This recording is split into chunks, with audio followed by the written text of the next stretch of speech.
Well, here we are, Halloween Horror Nights History, Horror Nights History I.C.U. Part 6. Hopefully this will be the last one. But anyway, I was talking about the parade, and as I was saying, I was part of the parade that year, and I have handfuls of doubloons. Well, now not so many, but this is one of the Halloween Horror Nights doubloons from the year 2001. And it says on it, let me look at it. I have two different colors. I have a sort of gold, orangey, but more gold, and one that's silver. And it's similar to the one from the year 1999. It shows the Universal Studio arch and globe with a bunch of bats. Let's see if you can see that. A bunch of bats flying by. And on the reverse you have the image, the I.C.U. image, and it has 11 and 2001 underneath that. And of course, instead of being a slot, it's a rip. You see, it's not the square metal slot, it's a rip, like somebody sawed through it with a chainsaw. And you have the face there peeking out. And if you look carefully, I don't see any sign of clown makeup. The earliest drawings, take another look. Now I see a scar. There are scars on Eddie's face above his eyeball. Scars. Scars on Eddie's face above his eyeball, but no clown makeup. I don't know if you can see that clearly. Also, please be aware this is a reverse image because this because of the way this is being taped. Okay, I don't know if you can see that very clearly. But what's neat about that is then the image they used for the doubloons was the earlier image of Eddie, before they changed him up and put the clown makeup on him. So that's kind of nifty, that I have at least something like that. But also because I was in the parade, this isn't all from that year parade, no. This is from many Mardi Gras parades and Halloween Horror Night parades over the years, both at, and I'm not Universal's Mardi Gras, I never attended that, but Halloween Horror Nights, many different Festival of the Dead parades, and also I have a whole box of beads. Right. Also from the Mardi Gras parade they used to have at Pleasure Island, and also the actual Mardi Gras, because I did in fact go to the actual Mardi Gras once in my life back in 1994. And when I did go to the Mardi Gras, I did collect a fair amount of beads that year. I'm not telling you exactly how I got them. There are a couple of interesting ones in here. This one with the little pumpkins, and this one, which is the black and orange chain, were actually purchased at the event one year when I wanted to wear some beads, and I wanted them to be badass looking beads and not just the regular beads that you caught from the float. But here are some good ones, you know, orange ones and black ones like this. Good Halloween beads, you know, orange and black. These were the ones I was really proud of catching these, because the generic beads are often, you know, little things like this, and of course Mardi Gras beads that are obviously the same that were used for Mardi Gras, if they're green or yellow or purple. But the beads that were most popular, for whatever reason, during the float in 2001 were these. They were red beads like this, with eyeballs on them. Little clear, transparent plastic eyeballs. These were the hot beads that were the premium things on the float that year. So we were told, don't throw those out except to, like, you know, the guests you think deserve the really good beads, like some little kid or something. You know, these one guys who are always chasing beads, and you follow the float down the street, and the same guy keeps trying to get them. You know, you don't be throwing those to him. Just throw him the generic shit. Throw those good beads to people who seem to deserve it. At least that was what I was told. Oh. And if you're wondering, the float I was on was the Mummy float. Of course, because of this, I didn't see the parade the time I was on it, so I had to go back as later as a guest to watch the parade myself, and it was a good parade. I don't really remember if there's anything particularly stand-outish about the parade from the previous years. Obviously, if Eddie had had a float, it would have been changed up a bit. But I was on the Imhotep float, which was making a return appearance, as of course the Mummy returned that year. And wearing a hood with a robe with a hood to throw beads and candy and doubloons at people. Okay, this brings us, of course, to the climactic moment of Dr. Jimmy's videos on Halloween Horror Night events of the past, which is always the show, the Bill and Ted Show. And this year, the Bill and Ted Show was the last time they ever presented the Bill and Ted Show in the Wild West Stunt Show arena, because of course when they returned the Universal Studios, when they returned the show to Universal Studios 5 years later, that was now Fear Factor Live. So this was the last time the Wild West Stunt Show was used as the Bill and Ted venue. Even though the same stadium is used today, it's not the Wild West Stunt Show anymore. So that year, the villains were were Imhotep, the Mummy, who was, of course, in The Mummy Returns, along with Thade, General Thade, the evil chimpanzee played by Tim Roth in Planet of the Apes, and Lord Farquaad from Shrek, which of course had been a huge box office success that year as well. In fact, Scary Tales sort of oddly fit into the Shrek movie in a weird way, because it was also a twisted take on the Disney-esque fairy tale. Just a little aside. They were the primary villains, these three guys, and they went ahead and started the evil plan was a thing called the Populator.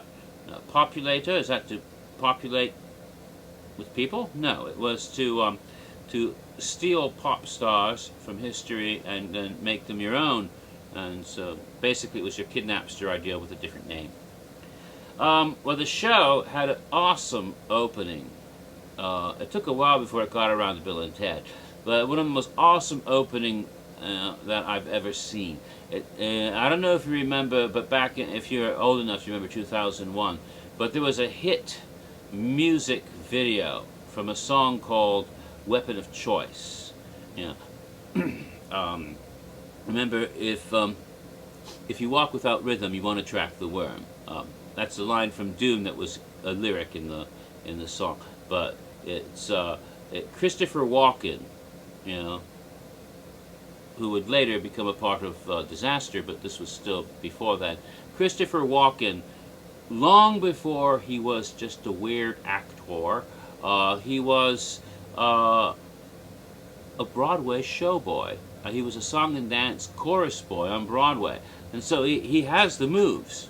He has the moves, and people didn't know that. So when you see Christopher Walken in a suit and tie sitting in his hotel room, suddenly he starts to do the move, and he starts dancing all over the place, and suddenly he's on wires flying around, and it's an awesome video. If you haven't seen it, for God's sakes, Google Fatboy Slim, Weapon of Choice, Christopher Walken, watch the video right now, then come back and watch the rest of this, because it's just that fucking awesome. So they had this reenacted with some guy in the suit with the wires, and they did that, and that's how it started. Then they had the characters from American Pie and characters from Sex and the City making a joke about lube and stuff and yuck. Then they had another musical number before the show started, which was Lady Marmalade from Moulin Rouge, big hit movie that year. And of course they had the Moulin Rouge ladies. I think that was Christina Aguilera, Pink, Mia, and Lil' Kim. So they come out and they do the whole, you know,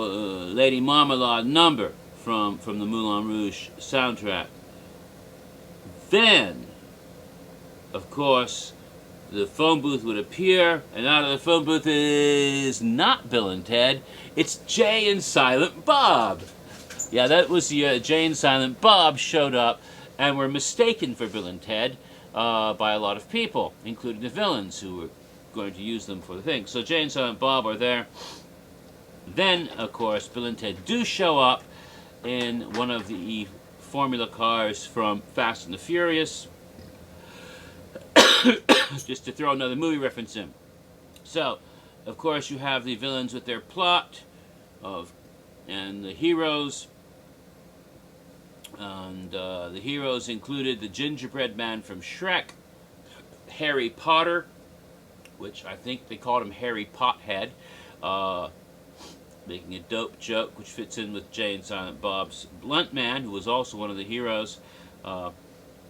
The good chimpanzee Cornelius from the Planet of the Apes remake. Ellie Woods, that is Legally Blonde, who was there to represent Bill and Ted as a lawyer with her little dog. Laura Croft, who was a little more effective in the fighting department.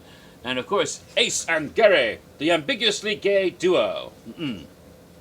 But my favorite, Taylor. Taylor? You mean Taylor Dane? No. Charlton Heston as Taylor from the real Planet of the Apes. You know, Marky Mark, who was on like the Calvin Klein billboards in his underwear, and he remakes Planet of the Apes, and he never takes off his shirt? Who thought of that? Tim Burton. What's wrong with you? Charlton Heston's wearing a loincloth through most of this movie, and you got Marky Mark playing the same part, basically, and he doesn't even take his shirt off. He covers himself. I mean, what the hell? No one's gonna... If people go to the movie, they're gonna go, what? Why would you make me remake Planet of the Apes anyway? That was the basic question. Have Charlton Heston come in and kick the ass of Thade. That makes much more sense. What's happening? Stop that. Ah! Stop. Okay. I hate when it does that. I don't know why it does that. Ugh. Alright. Okay. So there's the big fighting and all that goes on. They bring in more evil. They bring in Hannibal Lecter, Hannibal the Cannibal. And they bring in Princess Anke Sanamun. Did I say that right? Anke San... I think so. You know who I mean. The Egyptian bitch from the Mummy. The evil one. So they fight Anke Sanamun, and all the fighting's going on between the good guys and the bad guys. Mr. T shows up, just like he did this year. But this time he shows up because he was doing a commercial in those... and so they had him do the commercial thing. It was some kind of insurance or something, I forget. E-credit line or something. Commercial. Okay, then Jennifer Lopez and Christina Aguilera are popped into this by the Populator, except, wasn't Christina Aguilera already in the show because she was one of the Moulin Rouge girls? That doesn't make any sense.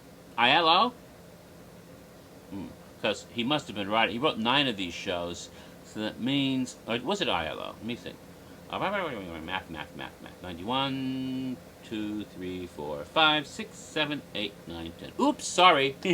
Sorry, Mike. This is before his time. He wrote the last 9 shows, I believe. So this would have started in 2002. Oh my God. Not a good start, but we'll talk about that next one. I'm not sure if he did write that one, but 2002, total rewrite was needed for Bill and Ted that year. But we're still talking 2001, which was a pretty awesome show. Okay? Lopez Aguilera have a bitch fight, which is always good to see. Cat fight. Then the show sort of climaxes with Ann Robinson. Who's Ann Robinson? You know, that absolute evil... I was going to use a word that rhymes with runt, but that would be... That's the worst word in the English language, so I can't say it. But it's from the Missing Link game show. Now you know what I meant. Yeah. You know, that cold English bitch who sits there with her blonde hair and her glasses and is like, you are the weakest link. Goodbye. And basically she comes on the show and does the talk show and eliminates the bad guys because Bill and Ted win with the hard question, what number am I thinking of?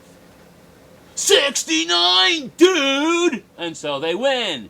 Yes. And then they dance and sing for no reason, as always. And that was Bill and Ted 2001. And I finished Halloween Horror Nights I.C.U.